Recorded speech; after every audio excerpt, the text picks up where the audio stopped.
إن الحمد لله نحمده ونستعينه ونستغفره ونعوذ بالله من شرور أنفسنا ومن سيئات أعمالنا من يهد الله فلا مضل له ومن يضلل فلا هادي له أشهد أن لا إله إلا الله وحده لا شريك له وأشهد أن محمدا عبده ورسوله اللهم صل على سيدنا محمد وعلى آله وصحبه ومن تبعه بإحسان إلى يوم الدين أما بعد قال الله تعالى في القرآن العظيم أعوذ بالله من الشيطان الرجيم يا أيها الذين آمنوا اتقوا الله حق تقاته ولا تموتن إلا وأنتم مسلمون يا أيها الذين آمنوا اتقوا الله وقولوا قولا سديدا يصلح لكم أعمالكم ويغفر لكم ذنوبكم ومن يطع الله ورسوله فقد فاز فوزا عظيما صدق الله العظيم.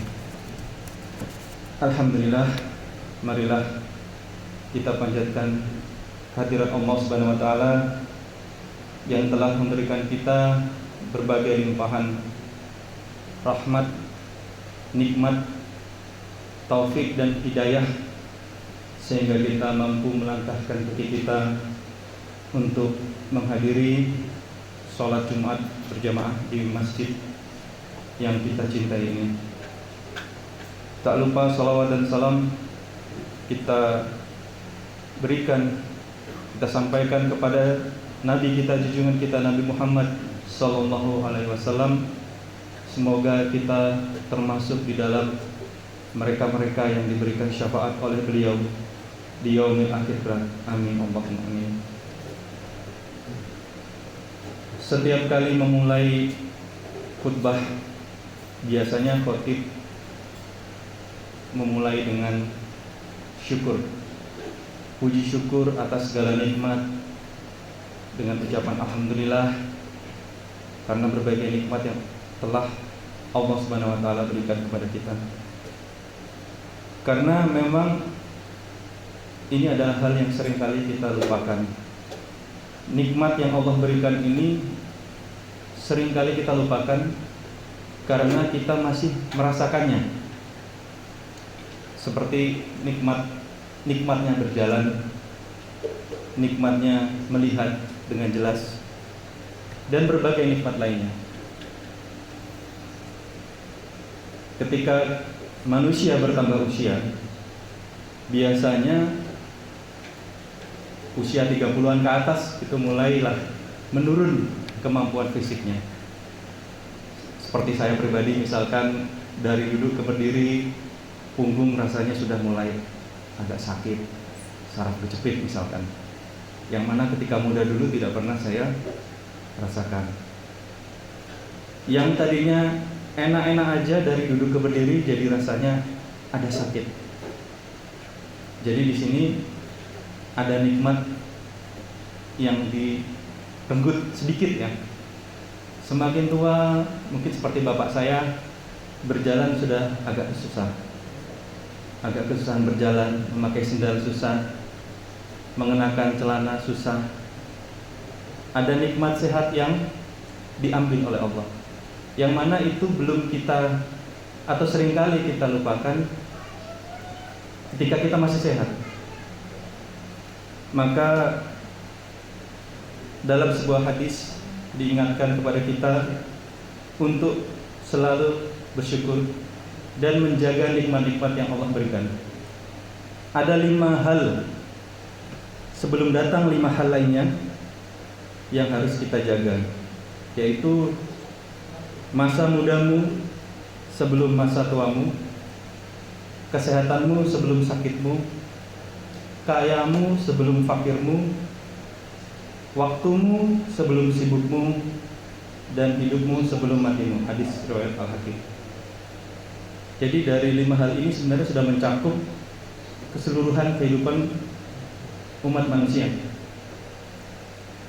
Untuk nikmat sehat saja ya, karena kalau kita bahas kelimanya mungkin terlalu panjang. Jadi nikmat sehat ini bagaimana cara mensyukurinya?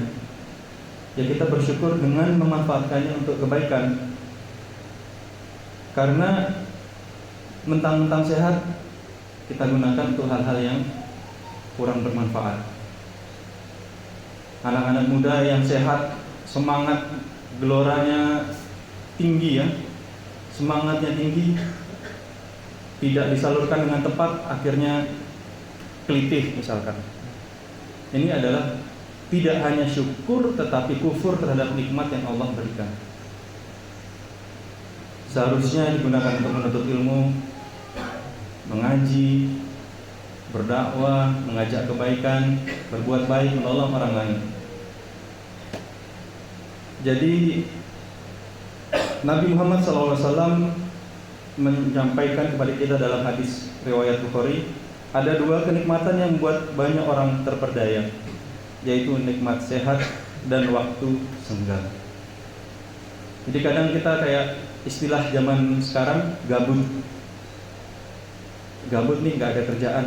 Itu sebenarnya adalah nikmat dari Allah yang seringkali kita lupakan dan sudah diingatkan dalam hadis tersebut. Sehat juga seperti itu. Baru merasakan nikmatnya sehat ketika diberikan sakit. Saya berikan contoh, kemarin saya datang ke sebuah pertemuan, ada seorang rekan saya di situ yang istrinya baru operasi mengangkat massa di otak. Jadi sedikit di depan ubun-ubun kepalanya itu ada massa. Massa ini kanker ya. Jadi kecil saja massa ini, tapi efeknya terhadap tubuhnya ketika kambuh itu step atau kejang-kejang. 5 menit sekali kejang-kejang. Anda bayangkan, Anda kejang, kemudian istirahat, 5 menit kejang lagi. Kejang itu capek pastinya ya. Kejang itu pasti tubuh itu letih, capek, stres gitu ya. Ini setiap 5 menit sekali tubuh kita kejang hanya karena ada gumpalan massa sedikit saja ada di otak kita. Sehingga harus diangkat, dioperasi dan dibuang. Beliau ketika selesai operasi menyatakan bahwa hidup setelah operasinya itu adalah anugerah atau berkah yang Allah berikan. Nah, kita ini yang belum sampai ke sana seringkali malah lupa. Kita tidak pernah ingin diberikan cobaan sakit oleh Allah Subhanahu wa taala. Maka dari itu marilah kita bersyukur. Janganlah takabur, lupa diri, merasa diri kita yang paling baik, paling jago, istilahnya arogan gitu ya. Hanya Allah kasih sedikit saja massa di otak, kita bisa lumpuh atau step. Kemudian Nabi sendiri bersabda, mohonlah kepada Allah kesehatan. Sesungguhnya karunia yang lebih baik sesudah keimanan adalah kesehatan. Hadis riwayat Ibnu Majah. Jadi kembali lagi seperti yang saya sampaikan, khotib biasanya berpesan puji syukur atas nikmat iman dan nikmat sehat. Iman ini juga begitu ya. Iman ini adalah salah satu nikmat yang paling utama, karena ini adalah kunci seorang manusia masuk ke dalam surga. Tanpa iman tidak punya kuncinya, tidak bisa masuk ke dalam surga. Yang kedua tadi sehat, karena ketika kita sehat kita dapat melakukan banyak kebaikan. Maka dari itu Nabi berpesan untuk berdoa dua hal itu. Jadi Nabi berpesan karunia yang lebih baik sesudah keimanan adalah kesehatan. Dalam riwayat lain, Thoriq pernah mendengar Nabi yang ketika didatangi oleh seorang laki-laki, lalu ia bertanya, "Ya Rasulullah, bagaimanakah yang harus aku ucapkan di waktu aku akan memohonkan sesuatu kepada Tuhanku?" Beliau menjawab, ucapkanlah doa, "Ya Allah, berikanlah pengampunan padaku, kerahmatan, kesehatan, dan rezeki. Sebab doa ini dapat menghimpun segala kepentinganmu dalam urusan dunia dan akhiratmu." Hadis riwayat Muslim. Jadi doa yang Nabi anjurkan adalah memohon ampunan, rahmat, sehat, dan rezeki. Jadi ampunan, rahmat, sehat dan rezeki ini sudah menghimpun segala kepentingan kita hidup di dunia dan insya Allah akhirat nanti. Dan Nabi pun, meskipun beliau adalah Nabi yang dijanjikan surga, beliau bisa juga memohon kepada malaikat untuk memindahkan gunung jika beliau berkehendak, juga berdoa memohon kesehatan untuk diri beliau sendiri selain permohonan lainnya. Ibnu Umar mengatakan sebagian dari doa Rasulullah ialah, ya Allah, sesungguhnya aku mohon perlindungan padamu dari lenyapnya kenikmatanmu, dari bergantinya kesehatan darimu, dari tibanya siksamu yang datang mendadak, dan segala macam kemurkaanmu. Hadis riwayat Muslim. Jadi Nabi sendiri juga berdoa untuk kesehatan beliau. Untuk itu mari kita ingat dan syukuri nikmat sehat dengan sebaik-baiknya, agar dapat kita gunakan untuk beribadah dan melakukan aktivitas yang bermanfaat bagi kehidupan kita semua. Dalam Quran surat Al-Baqarah berbunyi, fazkuruni azkurkum wazkuruli wala takfurun. Artinya, maka ingatlah kepadaku Allah, niscaya aku akan ingat kepadamu, dan bersyukurlah kepadaku, dan janganlah kamu mengingkariku. Barakallahu li wa lakum fil Qur'anil azim, wa nafa'ani wa iyyakum bima fihi minal ayati wa dzikril hakim, wa taqabbal minni wa minkum tilawatahu innahu huwas samiul alim.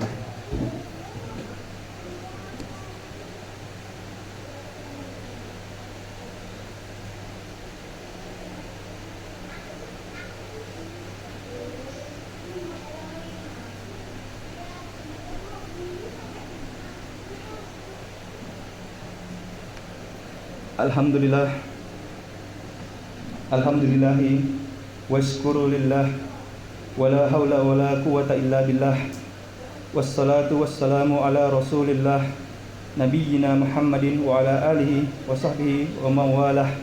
Ashhadu an la ilaha illallah wahdahu la syarikalah, wa ashhadu anna Muhammadan abduhu wa rasulullah, la nabiyya ba'd.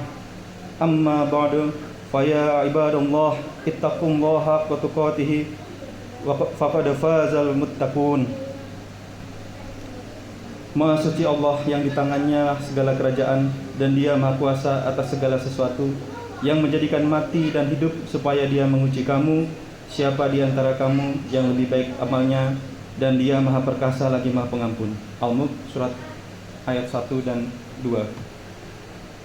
Jadi dalam surat Al-Mulk, tabarakallazi biyadihil mulk wa huwa ala kulli syai'in qadir, alladzi khalaqal mauta wal hayata liyabluwakum ayyukum ahsanu amala wa huwal azizul ghafur. Artinya Allah menjadikan mati dan hidup ini untuk menguji kita, siapa dari kita yang lebih baik amalnya, dan segala amal perbuatan kita maka akan mendapatkan balasan sesuai dengan takarannya masing-masing. Dan Allah itu adalah yang maha adil, timbangannya seadil-adilnya. Beliau maha perkasa dan maha pengampun. Janganlah kita merasa hidup di dunia ini untuk selamanya. Kita bisa menghitung berapa sisa waktu kita sebenarnya, berapa tahun lagi sisa hidup kita. Itu adalah suatu keniscayaan yang pasti akan menghampiri kita. Bahkan bisa lebih cepat dari itu.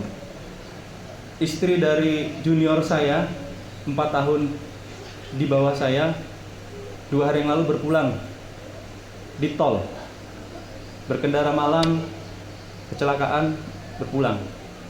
Usianya 4 tahun di bawah saya, masih awal-awal 30-an. Jadi kita tidak pernah tahu. Kita tidak boleh merasa pongah dengan apa yang kita miliki. Kita ingat ayat tadi bahwa hidup dan mati ini adalah ujian dari Allah. Siapa yang lebih baik amalnya, bukan siapa yang lebih baik, lebih banyak hartanya, siapa yang lebih banyak anaknya, atau siapa yang lebih tinggi jabatannya. Dan sekali lagi, nikmat hidup yang paling nikmat di dunia ini adalah nikmat sehat. Karena apapun yang kita miliki di dunia tidak akan bisa kita nikmati jika kita sakit. Kita punya rumah besar, kita sakit, kita tinggalnya di rumah sakit.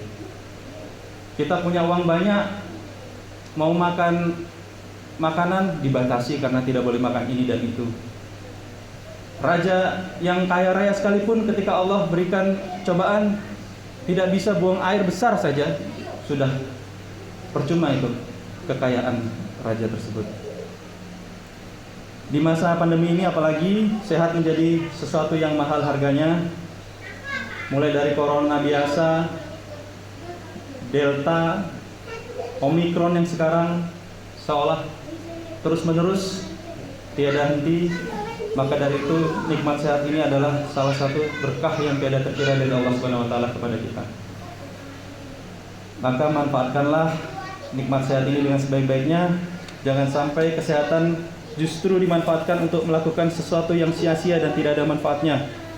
Itu artinya kita tidak mensyukuri nikmat yang Allah berikan pada kita. Dalam hadis lain ditegaskan bahwa anugerah kesehatan ini akan menjadi pertanyaan pertama yang dilontarkan di akhirat. Nabi bersabda, sesungguhnya kenikmatan dari Allah yang pertama kali ditanyakan kepada seorang hamba kelak pada hari kiamat ialah, bukankah telah kami berikan kesehatan pada tubuhmu dan kami berikan air minum yang sejuk? Hadis riwayat Tirmizi. Dan jika kalian menghitung nikmat Allah, niscaya kalian tidak akan mampu menghitungnya. Sungguh manusia itu sangat zalim dan banyak yang mengingkari nikmat. Quran Surat An-Nahl ayat 18. Marilah kita akhiri pertemuan yang mulia ini dengan berdoa. Semoga Allah Subhanahu wa taala berkenan memberikan kita kemampuan untuk melaksanakan segala anjuran atau amalan yang baik dan memberikan kita kesuksesan di dunia dan akhirat. Amin ya rabbal alamin. A'udzubillahi minasyaitonirrajim. Bismillahirrahmanirrahim. Innallaha wa malaikatahu yusholluna 'alan nabi ya ayyuhalladzina amanu shallu 'alaihi wa sallimu tasliman. Allahumma shalli 'ala Muhammad wa 'ala ali Muhammad kama shallaita 'ala Ibrahim wa 'ala ali Ibrahim wa barik 'ala Muhammad wa 'ala ali Muhammad kama barakta 'ala Ibrahim wa 'ala Ibrahim innaka Hamidum Majid. Allahumma fir lil muslimina wal muslimat wal mu'minina wal mu'minat al ahya'i minhum wal amwat innaka samiun qaribun mujibud da'wat ya qadiyal hajat. Allahumma fir lana dzunubana wa dzunuba walidayna warhamhuma kama rabbayana shaghira. Rabbana fir lana wa li ikhwanina alladhina sabaquna bil iman wa la taj'al fi qulubina ghillan lil ladzina amanu rabbana innaka ra'ufur rahim. Rabbana zalamna anfusana wa illam taghfir lana wa tarhamna lanakunanna minal khasirin. Rabbana atina fid dunya hasanah wa fil akhirati hasanah wa qina adzabannar. Alhamdulillahirabbil alamin. Aqimussalah.